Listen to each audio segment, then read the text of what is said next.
So friends, I know you've heard this before, but when we fight, we win. When we fight Trump's lawlessness, we win. When law firms fight, they win. When universities fight, they win. When newspapers and news organizations fight, like the New York Times and the Wall Street Journal, they win. When entertainment outlets fight, they win. And when Guatemalan children, unaccompanied minors, go to court and fight Donald Trump, they win. And I know you all are fighting in so many ways, fighting the lawlessness, the unconstitutionality, and the hatred of the Trump administration.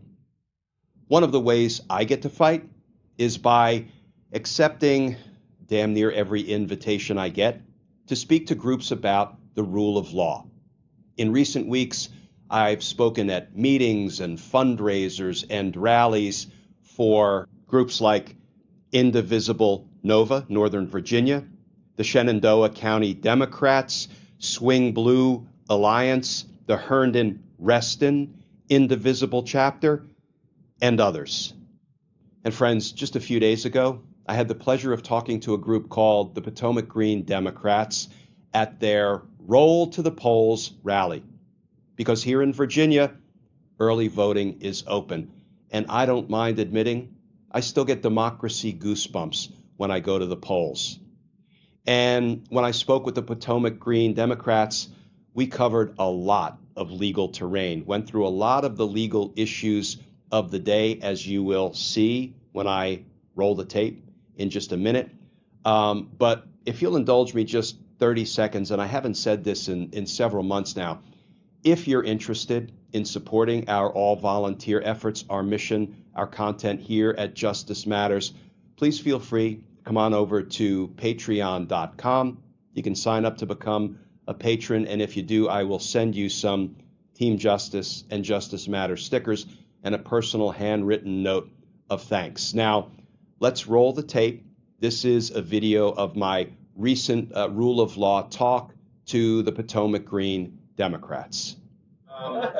My name is Glenn Kirshner. I'm a rule of law guy. I am not a political guy. I'm not a political pundit or expert. I've never tried to play one on TV. But if I know anything, I know the rule of law, and that's why I like to talk about where we are on the rule of law, where we might be going. But let me start by saying today is a good day because today we get to vote.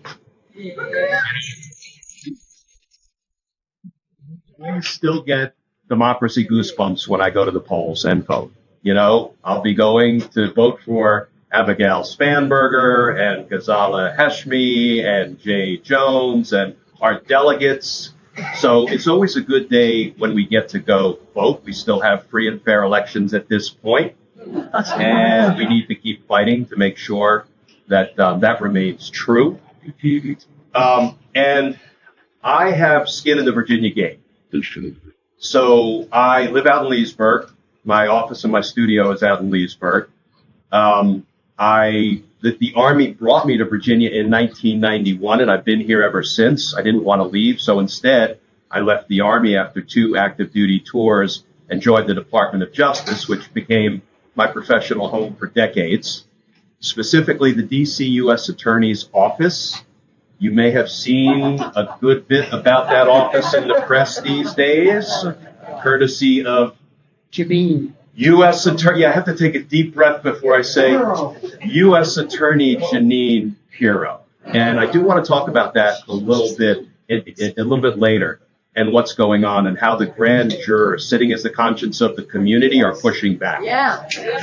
And in a very real sense, they're fighting in the way they get to fight by telling Jeanine, see, I'm already way ahead of where I want to go, by telling Jeanine Pirro, no, we will not endure or endorse your prosecutorial overreach, your prosecutorial abuse, your prosecutorial misconduct. And they have told her no 7 times when she wanted to indict baseless felony charges. I spent my whole life in grand juries and trial courts, I never once had a grand jury tell me no. Why? Because I didn't present BS cases to them. I only presented cases where I knew I had adequate evidence to support first an indictment and then a trial, and I had a reasonable belief that I could prove guilt beyond a reasonable doubt. That's our standard when we're deciding whether to seek an indictment and go to trial. So I want to talk a little bit more about that in a few minutes, but getting back to Virginia, the Army brought me here in 1991. I've been here ever since. We've put all of our kids through Virginia public schools, K through 12. 5 daughters and 1 son. 2 of our kids, yeah, it took me a while to get the son, but I got there. 2 of our kids went to UVA. My wife, Nilu, who is not my better half, but my better 3/4, because she's just that good. She went to UVA. She went to Richmond Law. I went to Washington and Lee. One of our daughters went to George Mason. I'm going to talk about George Mason in a minute, and the president, Gregory Washington, who just told Donald Trump to take a flying leap. And we're going to talk more about that when we discuss how when we fight, we win. All right? That is nothing new. We've been hearing that for a very long time. When we fight, we win. And there are so many examples of that right now, including recently President Gregory Washington telling Donald Trump, and I will quote the New York Times, when Donald Trump wanted an apology for him supporting diversity efforts at his university, and I quote, no. 2 letters, 1 word. I love it. So let me talk a little bit about what's going on the legal front and the illegal front. You know, we continue to live in the legal upside down, you know, and we're kind of in the governmental upside down and, you know, the American upside down in so many ways. But to prove the point that when we fight, we win, just yesterday in federal district court in D.C., a Trump-appointed judge named Tim Kelly, who I know because he was a fellow federal prosecutor at the D.C. U.S. Attorney's Office with me for a decade, he just ruled against the Trump administration, the Department of Justice, in a case involving unaccompanied Guatemalan minors who are in our country. And what we learned was that literally in the middle of the night, federal law enforcement went to where these minors were, got them out of bed, and stuffed them on an airplane, and unlawfully and unconstitutionally tried to deport them. Thank goodness there were some great lawyers, some nonprofits who were representing these unaccompanied minors, raced into court at 1 a.m. on a Sunday, and got an emergency stay. That was last weekend. And then the case went from that judge to Judge Tim Kelly. And yesterday, Judge Kelly put an injunction in place and said that what the Trump administration and the DOJ lawyers were trying to peddle to him, which was every single Guatemalan parent said, I want my child deported from the United States back to everyone. The DOJ lawyers went into court and said, every parent and guardian. Well, you know what the true state of affairs was? When evidence was introduced at a hearing that Judge Kelly held, not a single parent asked that their child be deported, their unaccompanied minors. In fact, what they said, all of the parents that they could find, they couldn't find them all, they said, no, I want my children to enjoy the economic opportunities of America as much as I might want them back. No, I don't want them deported. So you have DOJ lawyers that are going into court lying, and they're doing it repeatedly, and they're doing it to multiple judges. And, you know, one thing that I've been saying for a long time is this is not sustainable. The way Trump is behaving, the way the Department of Justice is behaving, this is not sustainable. This will all implode. It will all come crashing down. I don't know when, I don't know how, I don't know how much damage they will do in the interim. A lot of damage, we know. But it's not sustainable. And it's up to us to fight to make sure it implodes sooner rather than later. So if Guatemalan children can go to court and fight and win, we can go to court and fight and win, or we can fight in lots of other ways. You know how Nilu, my wife, fought yesterday? After Jimmy Kimmel was, I don't know, fired, booted, suspended, put on hiatus, preempted, we don't know yet. But after he was punished for telling jokes about Dear Leader, she went and identified whatever we have on cable that we're subscribed to, like Hulu. I don't care if Hulu's mad at me. You know, cancel. Oh, ABC, cancel. Disney, that's a Disney, cancel. You know, we have enormous economic power, and we need to use it. That's one way we can fight. Another way, getting back to the rule of law, when you look at the law firms that fought Donald Trump, they went to court, 4 of them, and they beat the pants off Donald Trump. That doesn't conjure up a nice image, so I shouldn't go with beat. All right. They beat him hands down, and he's got little hands, so that's not so. They whooped him. They whooped him in court, all 4 law firms. When he tried to extort them, he tried to punish them because they represented clients that displeased him. He actually signed an executive order saying, lawyers and law firms I don't like, those lawyers aren't allowed to go into federal buildings, into courthouses. You know, it's so blatantly unconstitutional that when we fight, we win. Now, there were also several law firms that decided not to fight. What did they do? They kind of figuratively crawled into the Oval Office on their bellies, and they gave the bully their lunch money without a fight. And what happened to them? The girl gets more lunch money. First of all, because you don't feed the monster, you fight the monster. You fight the monster peacefully. And we don't say that we fight peacefully as a punchline or tongue in cheek. We mean it. We fight. Yeah, we'll fight with our feet, but that will be marching and protesting.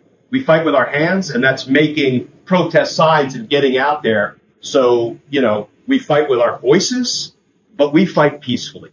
Let them use nightsticks and rubber bullets and tear gas. Let them do that. You know why? Because I think the worse things get, and things are going to get worse, the more the resistance will build and galvanize. We have to hit rock bottom, and we haven't yet. But when we do, hopefully, that's when everybody will say, enough, let's get out there. And that 3.5% of the population that it typically requires, according to experts on dictatorships and autocracy, the 3.5% of the population to stand up, speak out, march, protest, rally, and say, enough, we're done. We're going to get there. I hope we get there sooner rather than later, but I don't think we get there until we hit absolute rock bottom. And on the First Amendment free speech rights, he is now racing us to rock bottom. So, but the law firms that bent the knee, that gave the monster their money without a fight, they're losing clients. You know, one of the biggest clients that walked away from one of these law firms that went down without a fight, McDonald's. Right? Think what you will about McDonald's, but, McDonald's and other big clients said, if these law firms can't fight for themselves, I don't trust them to fight for us. And I felt the need to support McDonald's by going and getting a big chocolate shake. And that's how I'm in the fight with McDonald's. And because I really like chocolate shakes. But when we fight, we win. Guatemalan children, law firms. What about universities? Be a Harvard, don't be a Columbia. I think so. Or you know what? Better yet, be a George Mason. I love George Mason. Be a George Mason. Sure. One of our daughters was a public policy major at George Mason. And I was so proud to, can I read something from the New York Times that just got published on what the president of George Mason said and did? So, President Gregory Washington, who is the first black president of GMU at George Mason University, Trump has found an unbending adversary. Yeah. The Trump administration has demanded that Gregory Washington, president of GMU, personally apologize for supporting diversity programs. Quote, he said no. He, George Mason, don't beat Columbia University. Why? Because when we fight, we win. That's good. Another example of fighting and winning, news organizations and now entertainment organizations as well. You've got the New York Times, and I need the New York Times, because this is my left hand, and the Wall Street Journal, this is my right hand, both fighting Trump in court. And they're going to win. They're going to win running away. These ridiculous defamation suits. And talk about, a diversity of opinion, New York Times, Wall Street Journal, but they're fighting and they're going to win. Don't be the Washington Post, which I got home delivery forever. But no more. Don't be the Washington Post and don't be the LA Times. All of these people and organizations and universities and law firms think they're making business decisions because all they really care about is their profit margin, not the health and the viability of democracy. But the thing is, it's a stupid business decision too, right? Because if we become a dictatorship, well, then everybody who has shown weakness and given things over to dear leader trying to curry favor, you don't give the bully your lunch money because he's now going to be your buddy and he's never going to want your lunch money again. He's going to want more and more and more and more. So these are stupid decisions based on a democracy analysis. These are stupid decisions, in my opinion, based on a financial analysis. So what are you doing? I understand fear. I've had plenty of death threats and pipe bomb threats called in. And whether it's Fairfax County showing up or Loudoun County or, I used to live down in Maryland. So they found that old address and they called in a pipe bomb threat there. And the Calvert County Sheriff's Department showed up in full force, and I'm glad they did. So, we all have concerns, but if those concerns keep us quiet and complacent and scared and disengaged, then that's feeding the monster, even if only tacitly. And we got to stop feeding the monster. We've got to fight the monster peacefully, and we've got to starve the monster. Let me talk a little bit about the grand jury. And if you have questions, I love answering questions. So we can do it at the end, or you can do it while I'm talking. I don't mind being interrupted, raising 6 kids. And I also don't mind yelling and being loud. I don't need a microphone because, again, 6 kids, you're going to yell. The grand jurors in Washington, D.C. are fighting the monster. And they're doing it appropriately and lawfully. They're doing it by remaining loyal to the oath that they took as grand jurors, which is to decide the cases based only on the evidence and the law, without fear or favor. And you've got Jeanine Pirro, who is destroying my former professional home, quite frankly. They're down 100 prosecutors. We typically had about 325 or so prosecutors ago. That is a dramatic public safety issue for the people of the District of Columbia and the visitors and everybody else. And yet she doesn't care. She's going to continue to abuse the grand jury, it looks like. She's done it 7 times. 7 separate grand juries told her no. That's insane. And what has she been doing? She's been urging them to indict felony cases in which the evidence doesn't support felony charges. The guy who was so angry, he was a DOJ paralegal. He was so angry at the militarization of the streets of Washington, D.C. by Trump. He was so angry at the coming fascism to D.C. and you could see him angry, yelling, "Get out of here, we don't need you here." And he lost his cool and he threw a Subway sandwich. And it bounced off the bulletproof vest of the officer. Now, first of all, don't throw sandwiches at officers. That's the prosecutor in me. That's the public service announcement. Don't put a hand on an officer because that's a battery. You know, we hear assault on a police officer. An unconsented to touching is a battery. And you could be charged with a misdemeanor for that. So don't do any of those things. Yeah, march and rally and protest and yell and hold signs and make your voices heard. But don't assault police officers, including with a sandwich or by putting a hand on it. However, I used to sit in the basement of the courthouse when we had protests in D.C., and I would screen cases that came in. That is one of the duties of a prosecutor. I didn't enjoy that part. I would rather be in court prosecuting murder cases and RICO cases, but we all had to pull this duty as some of the senior leadership at the Department of Justice. And, you know, police officers would bring the cases to me where they put flex cuffs on a bunch of folks during a protest to calm everything down, but they didn't really have evidence that we could use to support a charge and try these protesters. And so they would be like, Glenn, so when we decline to bring a charge, we call it no papering the case. When we charge somebody, we call it papering.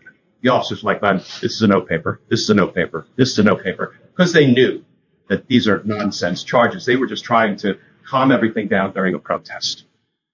The sandwich case, you know, I looked at that and I instantly knew at most this is a misdemeanor. Why? Because it's a battery. When you toss something that hits somebody, even if there's no injury and no intent to injure, that's a battery. It's a misdemeanor. It's a type of assault.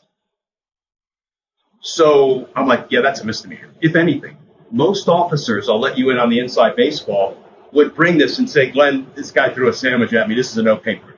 Don't charge. Why? Because the officer doesn't want to then go through the whole process of coming to court and having to wait. He or she would rather be out on the street policing.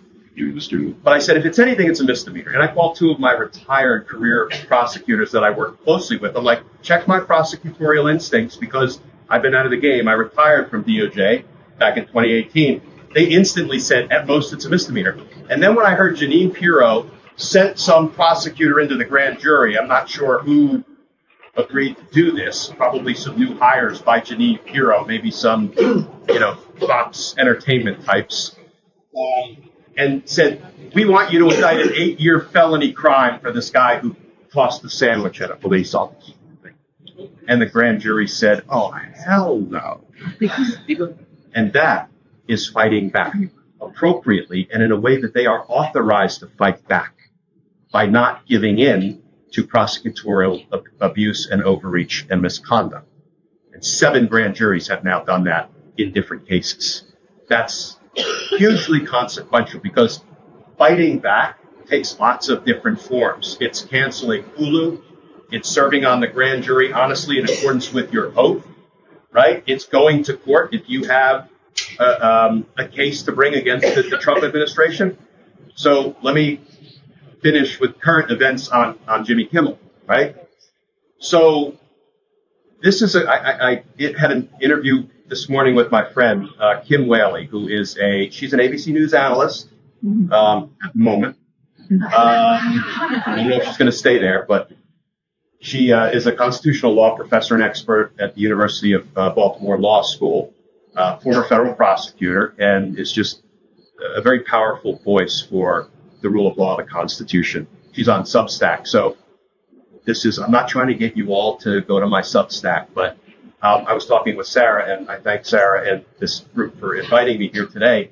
You know, so many of us who either were kicked out of mainstream media or self-selected, like, friends like Jim Acosta and Joy Reid and Don Lemon and myself, we are all over on Substack as completely independent journalists, legal analysts. So that I go on live every night on Substack and talk about the legal issues of the day with a group of folks. And that is where I'm getting my news. I'm getting my analysis. I'm not going to mainstream media anymore. Corporate media, legacy media has really been as much the problem as the solution, in my opinion. So that's why I asked to be released from my MSNBC contract. After 6.5 years, I had another 6 months on my annual contract, and I said, folks, will you all let me out? Because I need to be independent in everything I do. So you've got Jimmy Kimmel. And the reason his situation is a little complicated legally is because he wasn't fired by the government. The Trump administration didn't fire him. If it did, or if it took some act against him that was unconstitutional or unlawful, he could sue the Trump administration.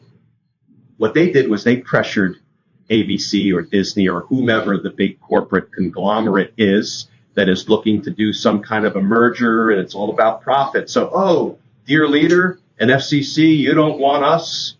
So you don't like Jimmy Kimmel, and you may not approve our merger. We may make less money if we, okay, Jimmy Kimmel, you're on hiatus. You're gone.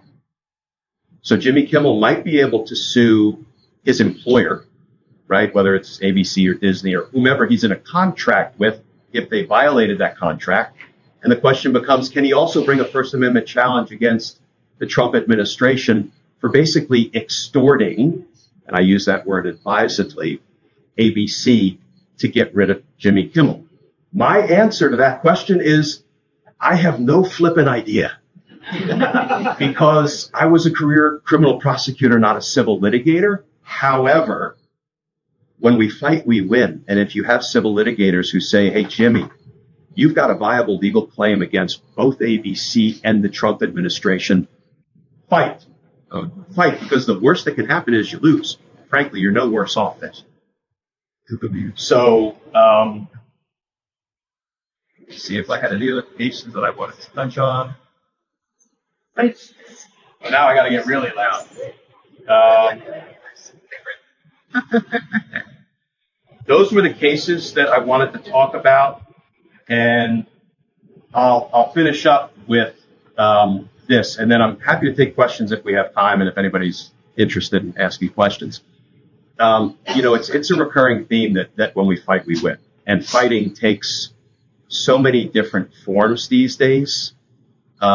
I interviewed Senator Sheldon Whitehouse on my independent YouTube channel, Justice Matters. I post a legal analysis video there every day. Again, I'm not pushing you to my YouTube channel, but hit subscribe. And I asked Senator Whitehouse, he's a smart guy, and he is so accomplished at going after the corrupt and captured Supreme Court, and he's so accomplished at going after the corruption at the Department of Justice. I'm like, Senator, tell me, what can we be doing that maybe we're not doing well enough or often enough or that's not intuitive? And he had great ideas that I never would have thought of. He said, look, and he actually held up his cell phone. He said, everybody's got one of these. And everybody virtually is on some social media platform or platforms. You may have 2 followers. You may have 200. You may have 2 million. Doesn't matter. Every day, people should be posting personal stories about how they are impacted by the crime and corruption and unconstitutionality of the Trump administration. How it impacts you, how it impacts your family, your friends, your neighbors, your coworkers, your acquaintances, every day. Why? Because we have to flood the zone with truth and accuracy and what's really going on, if only to combat the propaganda, disinformation, and lies that they are flooding the zone with. But he said, you need to do that every day. You may grow tired of it, but, you can't get tired when you're fighting for democracy. He said, we always hear something else we can do. We can call and write and email and text our elected officials, right? And he said, and obviously, we think about, okay, who represents us in Washington? But we've got town and city council members. We've got school board members. We've got governors. We've got, yes, representatives in Washington. We should be contacting all of them, frequently, making our voices known, because he said, listen, constituent calls matter. Pressure bursts pipes. Every politician wants to win re-election.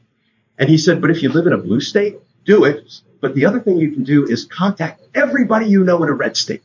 Everybody you know in a red state, and urge them to do it, because they may feel it's futile. Like, I got knuckleheads representing me. They're not going to listen to. But do it. You can even write like one line or one paragraph for your friends, your acquaintances, your family members, your coworkers who might live in red states, and let them inundate their elected officials so their voices are heard. The other thing that we can do that I have been trying to promote as much as I can is support. We're going to support candidates. That's what we do. But I would urge you to consider supporting nonprofit organizations that are in court fighting for our rights every day. Every day. When you look at the birthright citizenship case, which a Reagan-appointed judge said what Donald Trump did when with his little hands he picked up his Sharpie and he tried to cross out of the Constitution the guarantee of birthright citizenship. Judge John Coffenauer, appointed by Ronald Reagan. The right tends to be fond of Ronald Reagan. He said what Donald Trump did is blatantly unconstitutional. These cases are being fought by nonprofit organizations. And when the Supreme Court said no nationwide injunctions for you, And so, 4 nonprofit organizations sprinted into court and they said, okay, no nationwide injunctions. We're going to bring a class action on behalf of every infant born on or after February 20th, 2025, when he tried to cross out that part of the Constitution, and every unborn child who will be born, who might be subject to that unconstitutional amendment to the Constitution. And 4 organizations ran into court. They got a class action certified, and they're protecting infants, born and unborn. These people are fighting for our rights every day, and I hesitate to start naming groups because I won't get them all. But the 4 organizations that went into court and instantly won that class action certification, and they're making progress on the birthright citizenship litigation, are groups like the NAACP Legal Defense Fund, the ACLU, the Asian Law Caucus, Norm Eisen's Democracy Defenders Fund. I would consider supporting them in any way you can support them. And there are dozens of others. Free Speech for People and American Oversight, and it goes on and on and on. They're like our lawyers. Every day, they're in court fighting for our rights, things that will directly impact us. We don't hire them. We don't retain them. But, consider pick 1 or 2 and call them and say, how can I help? I mean, obviously you can donate money, but they need accounting services. They need door knock campaigns. They need not just let's do that for candidates. Let's do that for the people, the lawyers who are actually fighting for our rights, but we're not paid. So I think there are lots of outside the box ways to get involved in the fight. And, we've got to fight because when we fight, when we fight, and when we fight, guys, let's roll.